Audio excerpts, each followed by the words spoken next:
Welcome to the podcast today, Dr. Alan Zimmerman. I'm really excited that you're here today. And today we're going to be talking about your 12 keys for high performance and peak performance, which you have taught these 12 keys to extraordinary success in 49 states, 22 countries, and you've taught these keys over 2,000 times.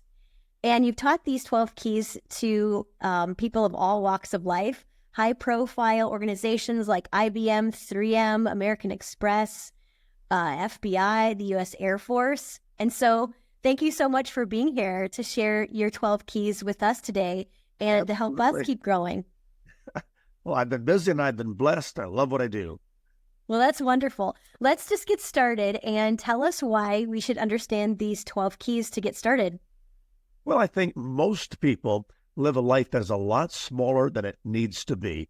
They don't realize how good they are, how much they could accomplish, where they could go, personally and professionally. And if you don't realize what strengths you have or how to apply certain skills, you put up with good enough instead of excellence. Isn't that so true?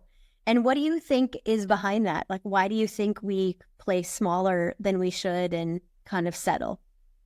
Well, we're addicted to a familiarity. I've always done it this way. It feels comfortable. It's what I'm used to, and may not even realize there's something beyond where I'm at right now. And so it could be ignorance, and it could be just a lack of understanding what else is out there to make their marriage better, their careers better, their success is higher. That people, if they're okay, fairly happy, that's not so bad, but they don't realize there's a level of joy and success quite a bit beyond that. I also think it's our own self-doubt. You know, we don't give ourselves enough credit and allow ourselves to really believe in ourselves. And we let our own negativity get in the way of what we think is possible or dreaming what's possible. Well, absolutely. Yeah. I call them mind binders. We're telling ourselves all these negative comments. I could never learn. I could not stop. I can't accomplish. And those almost always become self-fulfilling prophecies. Absolutely. So let's dive into these 12 keys. And one of the things that I really appreciate about you, I heard you speak about a year ago now at the NSA Minnesota Gala, where you got the Lifetime Achievement Award. So congratulations on that. Yeah. And it made me go back to some of the readings and your books. And so I want to talk about those as we get going. But let's just start with the 12 keys. And let's start with the first one, which is something we've already been talking a little bit about. And that your first, key to peak performance is self-esteem. So tell us about the first 6 we're going to start with related to peak performance, and then let's just dive into the first one, self-esteem. I think the foundation of success is your self-esteem. And there's one basic sentence that summarizes that, and that is we perform exactly as we see ourselves. If I see myself as mediocre, nothing special, sort of ordinary, that's the level at which we must perform. We perform exactly as we see ourselves. I see myself as gifted, having talents, possibilities. I perform at that level. And so you can't, in a sense, add new skills to an outdated self-concept and expect to succeed. It starts with changing the self-image, change the self-concept. Because you and I both know that people go to program after program, read self-help books, get all excited, go back and do nothing. But if you change the self-esteem, see myself differently, that I can do this, you will be able to do it. I agree with that. And I would love, and I know people are listening and they're thinking, okay, well, I might need to level up my self-esteem. And I find that the more you push yourself to the next level, you have to keep on, leveling up your own self-esteem. How do you help people do that? Well, I go through a 6-part program on building and maintaining the self-esteem. It's one thing to get it, another thing to keep it. Person can spend 20 years building up a great self-confidence, a great self-esteem, and some jerk can rip it apart in 20 minutes. How do you keep it going all the time? And one of the several skills I teach is survey your strengths. Okay. The more you're aware of your strengths and talents, the stronger this confidence and the higher the performance. And most people have no idea how many strengths they truly have and could tap into. That's true. Is there any way specifically you think we should look into our strengths? And do you have some advice on that? Well, years ago as a professor and these days as a business consultant, I give people an assignment to write down 50 things you're good at. And they go, 50? My gosh, I can think of 2, but not 50. They struggle, they sweat, and they usually achieve it. And then I say, okay, that's great. Come back next week with another 50. And so they give us 200 things that they're good at. Uh-huh. I did that personally for years. Now, my background, if people have read my books or seen me on TV, my family couldn't give me self-esteem. My father, an alcoholic, my mother committed suicide, my brother went to prison. I grew up in a super difficult family. They couldn't get it to me. But you get it for yourself if you start using that skill. Absolutely.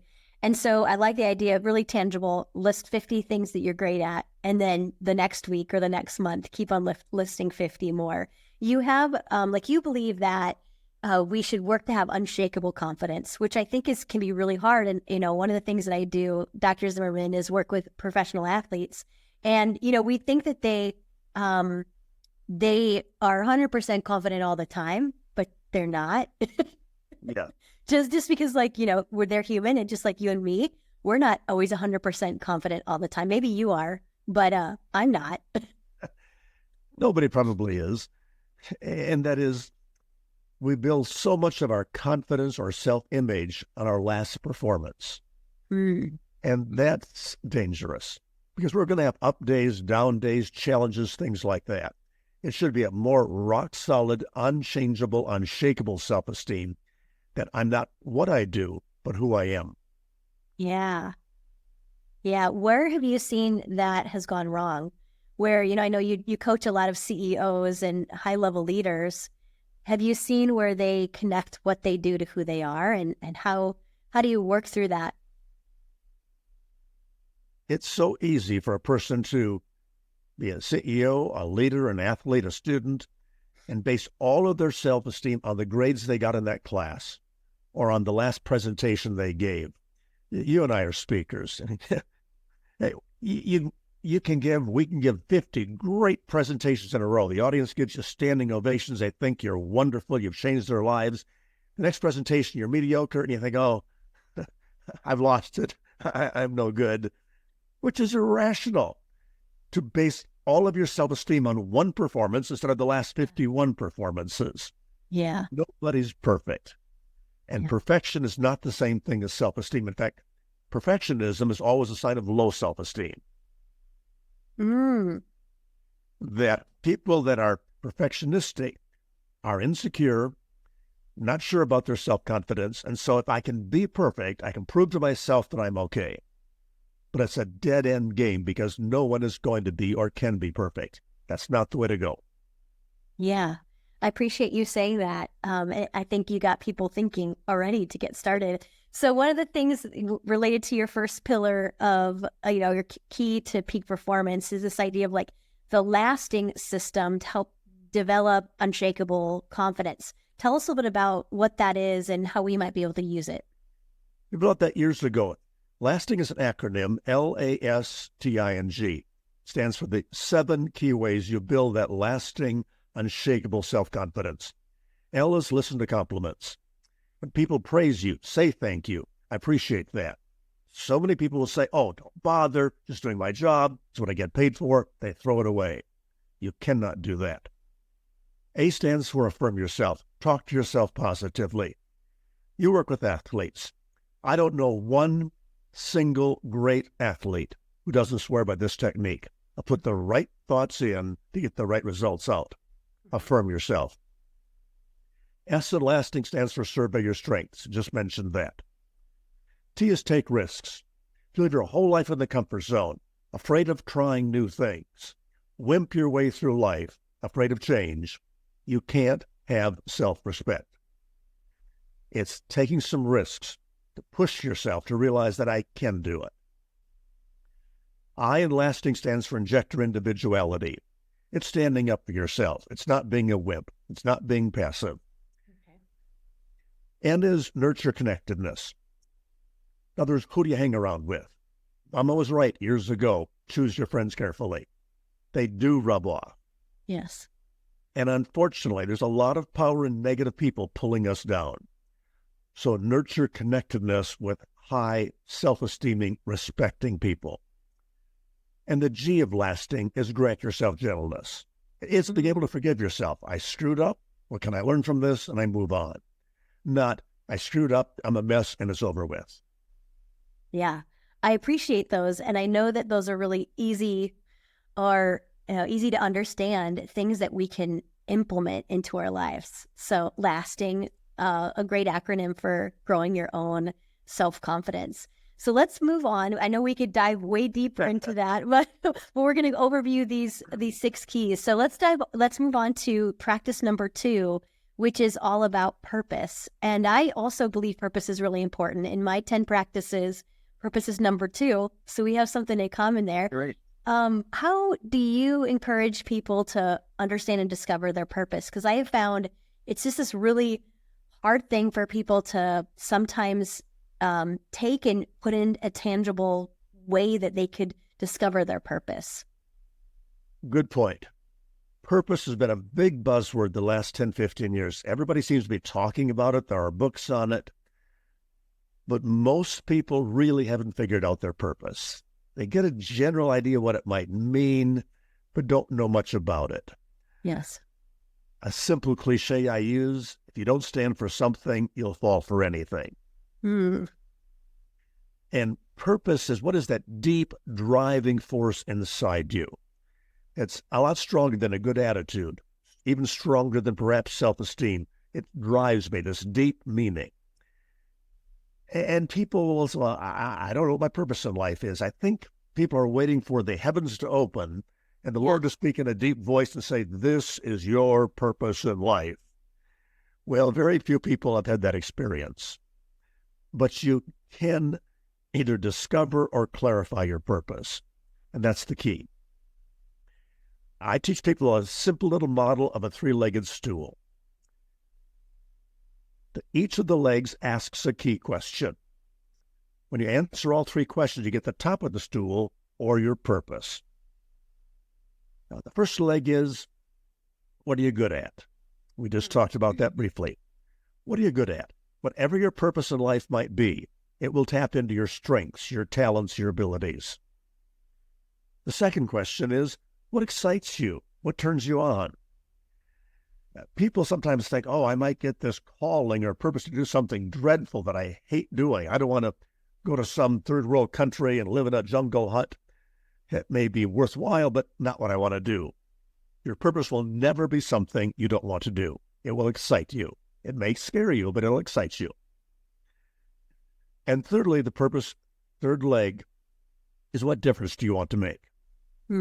Purpose is always connected to making something better, making a difference, whether it's someone's lives, our society, whatever. When you figure out those 3 answers, write them down. What am I good at? What excites me? What difference do I want to make? Look at where they overlap.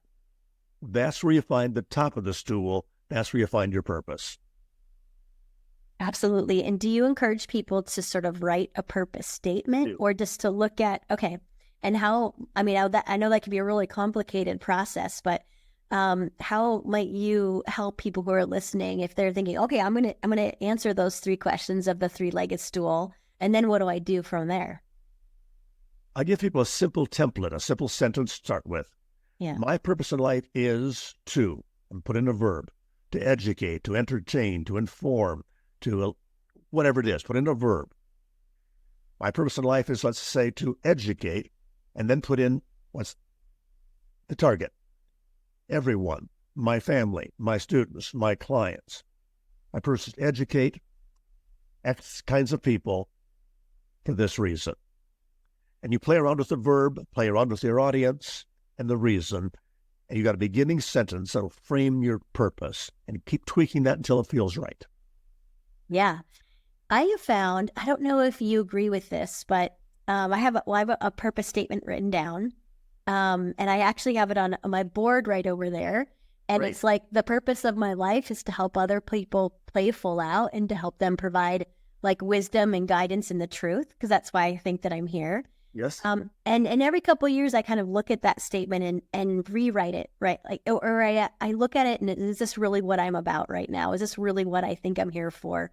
And sometimes I rewrite it. Do you think that has your purpose evolved over time, or has it always been kind of consistent and the same?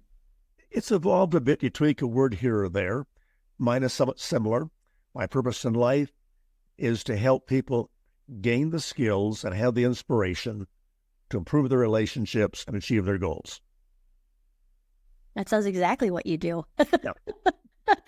Reflective today of the keys that we're talking about. Well, thank you. What a great tool that people can use to really think about their own purpose.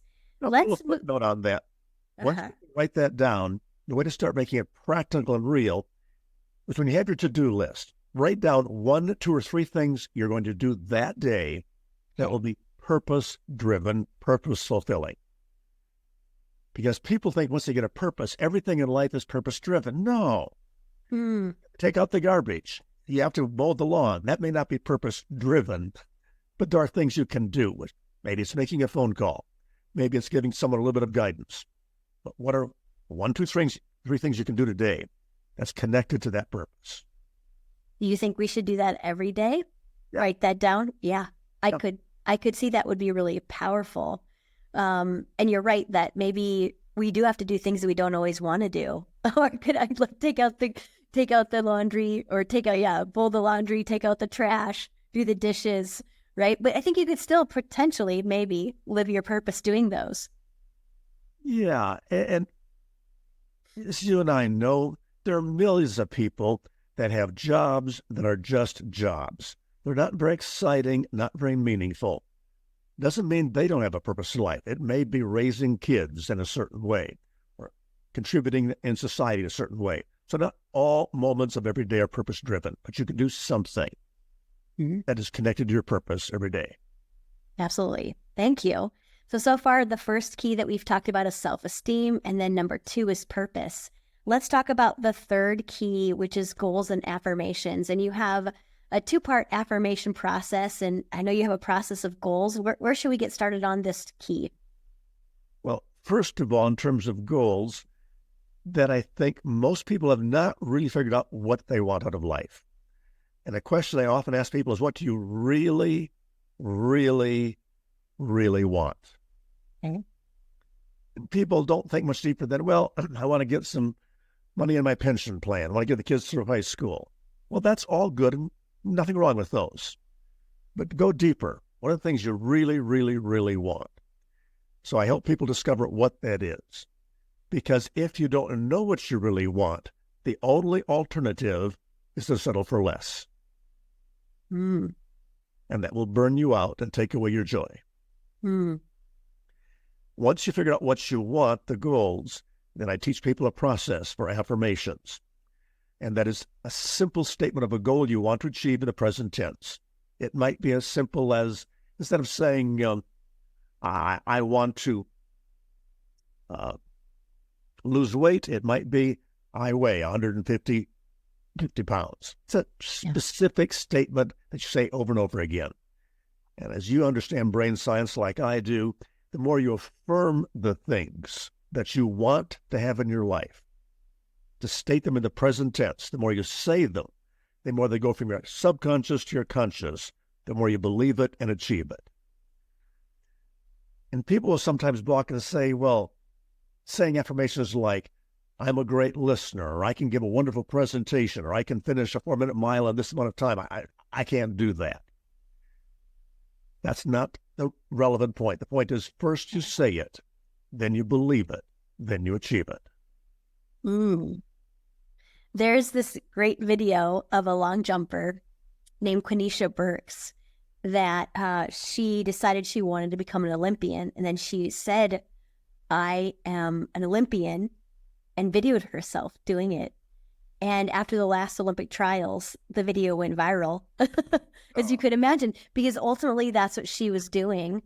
And I'll put it in the show notes of today's video. So, of our podcast, so you can just scroll down and watch that video. But it's exactly what you're saying, is deciding what you really, really, really want, and then putting some affirmations around that. So do you think our affirmations should be specific and related to our goals? And could you give us a little bit of more guidance on how we might write our affirmations? Well, first of all, they start with the word I or my. You can't have an Okay. affirmation that my children will behave. That's a different program. This is your achievement, not somebody else's. Secondly, they are always present tense. Not I will do such and such, not I will finish that paper, not I will run that marathon, not I will do such and such. Because the word will always allows procrastination. Mm. But if you say I am an Olympic runner, I do weigh 150 pounds, I earn this amount of money, you say it present tense. Because this is a critical point that most people don't understand. Your subconscious mind is an information processor, not a truth detector. Awesome. And so if you weigh 175, for example, and you keep saying I weigh 150, your conscious mind says liar, liar, liar. But if you say it long enough, it goes from conscious to subconscious. Subconscious believes that and begins to act accordingly. And pounds begin to shed, for example. What are some of your affirmations that you use related to your goals? One is that every day I'm growing closer and closer to God in my mind, my spirit, my behavior. I take time to listen carefully to my wife, to tune in when she is speaking, because there are times I'm not too good at that. I have an affirmation for weight. I have it for learning. Yeah, and I put mine on a card, actually. Put them on a 4x6 card, carry it in my pocket, do them several times a day, and I say it till I no longer need it. Some last 30 days, some have lasted 5 years. Yeah, because when you say it to yourself every day, you become more of that. So after a while, you don't need to say those things to yourself anymore. Yeah, you cannot keep doing affirmations without either changing your behavior or you'll stop the affirmations. Mm. Otherwise, you live in cognitive dissonance. You'll just give up and say, to heck with it. You'll stop saying them, or you'll change. But you push yourself to keep doing it, even if you don't feel like it. Feelings are irrelevant at this point. It's stating truths you want to become reality in your life. That's true, because we do listen to those feelings more than necessary. And then we maybe don't get up and work out. And that's reflective of our goals and our affirmations because we don't feel like it. Yes, with your work in sports, I'm sure you find many people who don't feel like doing a workout today. Yes. But I'd also guess that once they do it, they feel great about it. Mm-hmm. I always feel great after I go for a run. Right. All right, excellent. That is the third key, goals and affirmation. And the fourth key is attitude. And you talk about how attitude drives you and fuels you. How do we keep a good attitude when things are hard or difficult or we're facing some kind of adversity in our lives where, things are just not going perfect? Well, the first clue is to be an actor, not a reactor. That something may be happening difficult in your life, someone's treating you poorly. You choose how you're going to act in that situation, not react. React tends to be emotional. It's not thought out. It's quick and often regretted. Yeah. And so maybe you have someone at work that is a crusty old curmudgeon, and you say, good morning, how are you doing? Good to see you. And every day they just grunt and walk by and never even acknowledge your presence. Now, you could become negative and figure, to heck with that person. I've tried long enough. He's never going to come around. Forget him. That's being a reactor. Actor is I do it. I greet the person not because it's the easy thing to do. It's because it's the right thing to do. Mm-hmm. And so, actor. It's slowing yourself down. Don't quickly respond to something, react. Be an actor, not a reactor. And people say, well, Dr. Zimmerman, that's easy for you to say, be an actor, but what if your husband or wife is a nag, or your kids won't listen, or your boss is a jerk, or your customers are unfair? Now, how do you stay an actor? Well, that's the second clue, or second skill, and that is do not catch the other person's disease. Mm. Don't catch their disease. And the research shows, Dr. David Reisman, a psychiatrist, 85% test out as reactors. Okay. They don't think, they just react. But if you will choose to be an actor, and it is a choice, at 15%, you stay in control. And so don't catch their disease. If, for example, my employees got negative, and I caught their negativity as their so-called boss or president, I lose all my power to motivate them. Mm-hmm.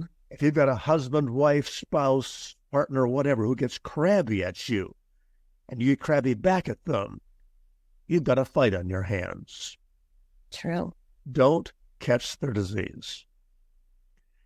And if you will act positively with the right attitude long enough, according to the research, most people will end up following you. They will change and become more positive in response to you. Mm. Excellent, Dr. Z. So does that mean that 85% of the time, generally, we react instead of act, and we're not necessarily intentional with how we respond? Well, it's not so much 85% of the time we react as that's maybe our natural default style. False out. Perfect. Okay, thank you. And people say, how do I know if I'm an actor or a reactor? I was on CBS Morning News a while ago on national TV, and the anchor asked me, well, how do you know, Dr. Z, if you're an actor or a reactor? I said, the answer is very simple. Look at your first reaction to any bit of news that you get. Mm-hmm. If, for example, you go to your office and there's a note from the boss that says, see me immediately, what is your first reaction? Well, my first reaction is like, oh, crap. What'd I do? 85% tend to think that way. Yeah. Reaction, well, great, the race is coming early this year. I'd love to be the 15%. I got to keep working on that. So that little question will let you know which one you tend to default to. Okay, super helpful. As you were describing actor versus reactor, I was thinking about a couple of things. I was thinking about the great quote by Viktor Frankl, right? Like you can put space in between the stimulus and response, and that space where you can choose your reaction or your response and not just your reaction.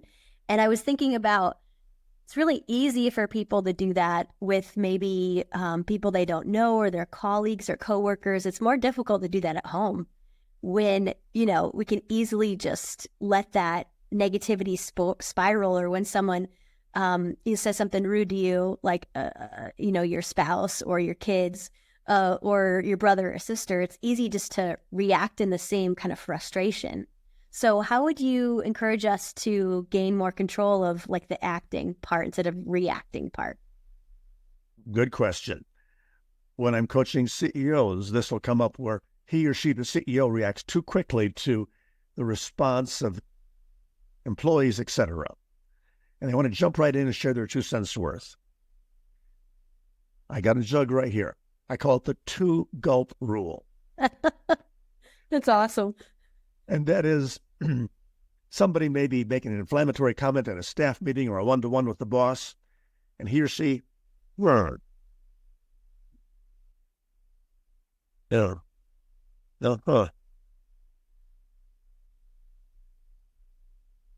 They take 2 gulps. It slows the whole thing down. It does 2 things. First of all, it prevents the immediate reaction. Yeah. Secondly, it lets the person know that I am considering your comment so deeply, I'm actually thinking about it while I take a gulp. So it shows a bit of respect. Yeah. So that will work very well in slowing down our reactions and still showing respect. 2-gulp rule. I like it. So we are on key number 5, and your 5th key is risk. And you mentioned 85% of the people are risk avoiders. And I think how true that is that many of us don't take risks, and it's so easy to stay in our comfort zone and what we're comfortable with. Yeah. So what does risks mean to you, and how do we take them more often? First of all, you've got to realize that everything you want more of in life, everything. You want a bigger paycheck, a healthier body, a stronger relationship, more energy, more confidence, whatever you want more of, always requires leaving your comfort zone. Mm-hmm. You can't do the same thing, same old way, get better results. Mm-hmm. Got to get through your head. Second thing is to realize, excuse me, that you only got two choices in life. And that is you take a risk or you get the regret. Mm-hmm. I take the risk of meeting that new person. Now, they may be responsive and we connect and things are great. But if I don't take the risk of meeting that new person, I regret that I didn't reach out to that contact, that possible new friendship, business client, whatever. Now, reaching out doesn't guarantee success, but it does prevent regret. Mm-hmm. So I think that's important. And I'll ask questions when I'm contemplating a risk. Do I really want it? Okay. Is it cost effective? Yeah. Will it work? In other words, does my head say, my gut say, this makes sense? Yeah.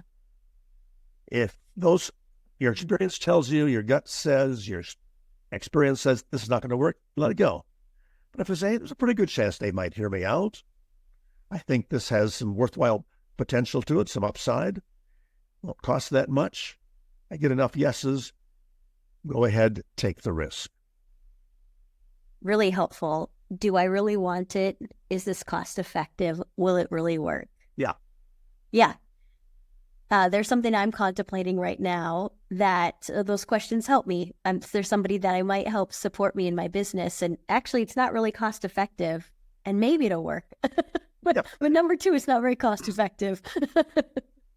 I tell my clients you need 2 out of 3 yeses for it to be a constructive risk. 2 out of 3 yeses to be a constructive risk. Yes. I also appreciate what you said about whatever that you want is on the other side of, your comfort zone. And so that is so true. When I think about the goals I want, I know I have to push myself to keep reaching them. What do you think about, what is the number one roadblock or a roadblock that you see that gets in the way of people leaving their comfort zone? Oh, it's fear. Yeah, that's what I thought you were going to say. I'm afraid of what they might think. What if I fail? Yeah. All kinds of imagined catastrophes, most of which never come true. And if they did fail, you wouldn't be all that bad. It's fear. Usually it's imagined or exaggerated fear. Yes. Not the truth. Yeah. The 6th key that we're going to talk a little bit about today is balance. And I thought, oh boy, this one is so hard for high achievers and high performers who are listening to the episode today. So what does balance mean to you? How do we find more of it? Well, you're exactly right. Take those first 5 keys. A person got to have great self-esteem, a strong sense of purpose. They're doing their affirmations. They've got their goals set. They're taking the risks, all of those things, and could achieve an enormous amount of good things, and their life could be a mess. In other words, it doesn't even make sense to me to achieve all my goals and ruin my marriage in the process. Mm-hmm. It doesn't make sense to me to get all the money I want in the bank and my kids won't talk to me. Yeah. So balance to me, it's like a pie, round circle with 8 slices. Okay. And they're very common to all of us, I'm sure. Physical, recreational, occupational, financial, social, spiritual, mental. Wow. And this is the key. If you want balance in life, you must have something positive in every dimension of life. Okay. And what the mistake is that people make is they have a couple, 3 slices of the pie in great shape, and they ignore some others. To me, it's not balanced to physically have my body in great shape and emotionally be a mess, have poor self-esteem, and I worry too much. Mm-hmm. It's not balanced to occupationally make or financially make a great income, and occupationally hate my job. That's far from balance. Yeah. There has to be something positive in every dimension of life. So is balance to you like the definition would be that you have something positive in each of these parts of life. Because I think of Positive and working. and working. Sometimes I think of the word balance, and people maybe confuse that with I feel really rushed or overwhelmed or have too many things to do, or because I feel like that type of balance can come and go depending on different seasons, or maybe in your work you're really busy, or maybe you're in an athletic season that's really competitive, right? And so what do you think balance is not? In that situation you just described, the antidote is enlarging the frame. So if you're in an athletic season and you know the next 3 months are going to be a killer, you're working out all the time, doing everything to get your body in shape, ready for the competition. Or it could be a salesperson ready for a new product launch. It could be anything. We have those seasons in life that are crazy. Yes. I don't think it's possible to balance every single day. Some days are going to be crazy. It may not even be possible to balance a week or a month. We know that part of our career choice, our life, is going to have some crazy moments. But what you can do is enlarge the frame. If I can't balance the whole day, how do I put some balance into the week? If the month is crazy, how do I pull a couple days out, put some refreshment back in? So just enlarge the frame a bit so there's room to put something back in and not just keep taking out that entire time. Really helpful. So far we've talked about your 6 keys to peak performance, and you have 6 more that are related to thriving relationships. So these are your 12 keys. Where should we start with those 6 more? Yeah, as you know, I often do this 2-day program, Journey to the Extraordinary. First day is all about the 6 keys we just talked about, peak performance. The other 6 keys are thriving relationships. I would begin with this point, that people are people. When I talk about thriving relationships, the skills we talk about are not just with your coworkers, your customers, your employees, your spouse or kids. People are people. Now, you may use different topics with all of those people, but the same skills work with all individuals. Okay. And so I worked on teach people these are the 6 things that will make your relationships thrive, personally, professionally. First one, for example, is belief. Do I believe in the person I'm speaking to? Am I showing respect? Doesn't mean you have to like them. Doesn't mean you have to socialize with them. But if I can't believe something good about you, if I can't have some respect for you, then forget the rest of the skills. Yeah. Because you can have all these wonderful communication skills that you will never use. I don't believe in the other person or respect them to some degree. So it starts with that foundational philosophy of my outlook towards the person with whom I'm interacting. Tell us about the others, because I know you have 5 others. I use the word belief as the acronym here. B stands for belief. E is engagement. That's about getting people to cooperate. The biggest question people ask is, how do I get people to do what I want them to do?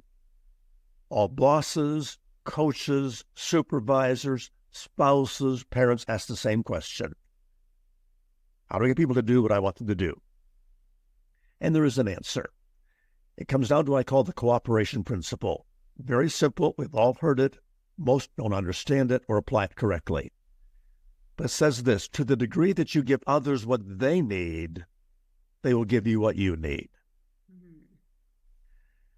And most folks are focused on, what do I need from this person? I need their contract. I need their business. I need their attention. That's backwards. You want thriving relationships. To the degree you give others what they need, they give you what you need. And so it's really focusing, what do they need? When I'm talking in a particular thing, I go through what I call 5 work languages. If you know the language of the person you are speaking to, speak more of that to them. You get more from them. Absolutely. So those are belief, engagement. What are the L, I, E, and F? L is listening. It's amazing to me that the research has not changed a bit. The average person gets 25% of what is being said. Okay. 75% of the time, they are daydreaming or thinking of their next response. They're tuned in 25%, and they retain about 25%. That is a setup for failure in business and in relationships.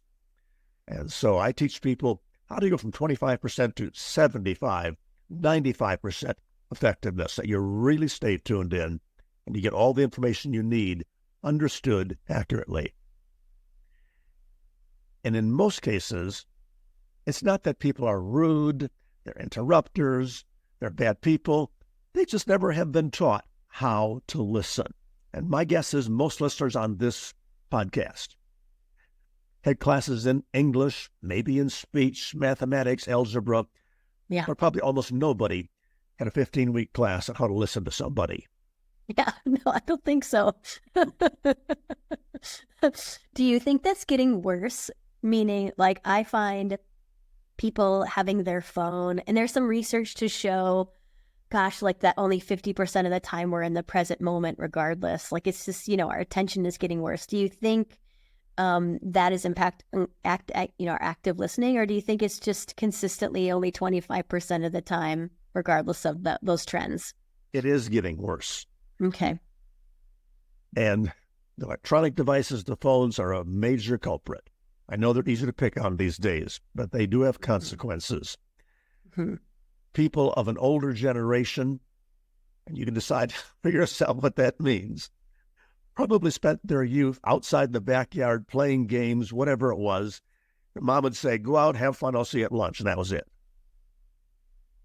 For the most part, that doesn't take place in our society now. It's pretty much on the devices all day long. What the researchers tell us, we had something like 50,000 hours outside playing with kids, working out conflicts, forming teams, learning how to get along, talking, listening. That's 50,000 hours of practice and listening that's gone. Wow, that's scary. That people just are getting worse because they're not practicing face-to-face communication. And there's so many distractions on this little phone. Yeah, absolutely. So the other three is I for importance, E for example, F for follow through. What would you like to tell us about those three? Importance is all about motivating the best in others. The number one job complaint is you could do 100 things right, not hear a darn thing about it. Do one thing wrong, they're right in your back. That hasn't changed at all in the last many years. People complain about not getting enough praise, enough compliments. Well, there is truth in that. Everybody knows that. So if all bosses, coaches, leaders know that's important, there's obviously a gap between knowing they should do it and actually doing it. Mm-hmm. But people never get too much praise, too many compliments, too much encouragement. And so I go through 17 techniques. How do you give people praise, recognition that doesn't cost anything, takes almost no time, lifts their spirits and brings out their best? And most people aren't any more skilled than saying, well, attaboy, keep it up, good job. Yeah. That's fairly inadequate. And not very specific. So, I don't know what I should continue to do if it's just like, good job, thank you. It's like what the more specific the compliment is, the better. Absolutely. The more specific it is, the more they know you're not just saying it, could apply to anyone. You crafted that for me. And then I tend to internalize and believe it. So the E in belief is all about confrontation. And I think, that's a big one because I don't really love confrontation. It's like, I think most people don't. So what could you give us just a little bit of overview on that? E stands for example. All things we've talked about in this podcast have been positive communication skills. But there are times people are doing things that are not acceptable, not effective, not appropriate, and we need to confront them. So E stands for how do I set an example of caring at the same time I'm giving negative feedback, confronting them and not get them defensive. And so I give people a series of questions. I want you to stop and think for 60 seconds. Let the questions go through your mind as filters to filter out the destructive, defense-producing responses. Like, is it necessary? Is it kind? Yeah. Will it be helpful? And if you can't go through the filters and answer those questions appropriately, you're probably going to get into a fight. Yeah. And so people screw this up and they'll go back and say, oh, I didn't mean it that way. I'm sorry, I didn't mean it that way. Even if you didn't mean it that way, it's dangerous. Let me suggest they'll never forget what you said and always doubt your apology. So learn to say it right in the first time. They never forget what you said and they doubt that your apology. Right. Super helpful.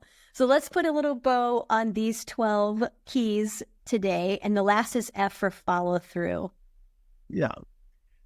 And that is, if I'm doing all these things to build thriving relationships, how do I get them to follow through and do what I want? Part of it is asking in the right way. I tell people if you want a GET, you have to ASK. Have to ask. It's not beating around the bush, giving little hints, but going straight to someone face to face. Will you do it? And give them the skills for asking. And if you ask in the right way, you get a lot more yeses and follow through. And I finish up my 2-day program. If all of this stuff doesn't work, how do you force people to go along with you in a way that is positive and is ethical? They just can't see it in the beginning. And there's things that coaches do all the time. One of my mentors was John Wooden, the great basketball coach. Absolutely. For a while. Yes. Taught me some of this, that there are ways that he forced people to do what he wanted them to do in a way that they still respected him and followed along. Excellent.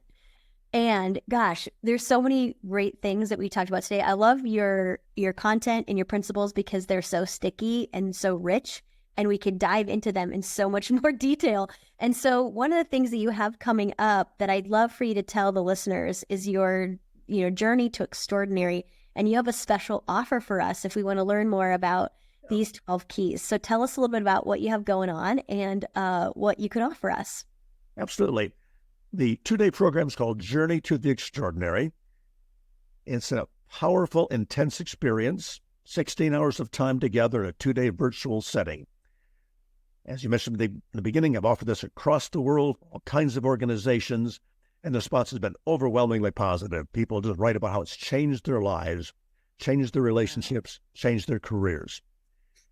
First 6 keys, the first day is all about your own peak performance, being your very best. Second day, thriving relationships. I'll be doing it once this year. That's available to everybody. I do it often for companies on site, but for the entire public, anybody can join October 3rd and 4th. It'll be virtual and comes with a 175-page manual, tons of stuff, highly interactive. So it's not a one person talking, you listen, being bored to death. You'll find this to be fun, engaging, exciting.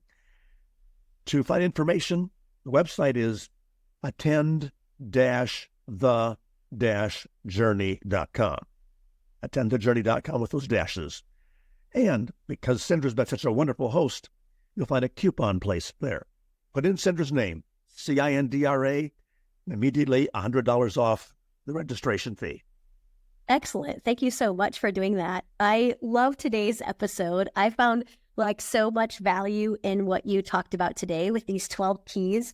We started talking about the first key today, which was all about self-esteem and confidence. I love your 3-legged stool to help us think about our own purpose, which is number 2. And then you had us think about our goals and the affirmations that can support our goals. I took some notes here. Dr. Zarin, we talked about attitude and act instead of react, this idea of risks, and you had us ask 3 questions to help us think about the risks. Then we talked about balance and the 8 slices, right? And making sure that there's something good and working in each of those 8 slices.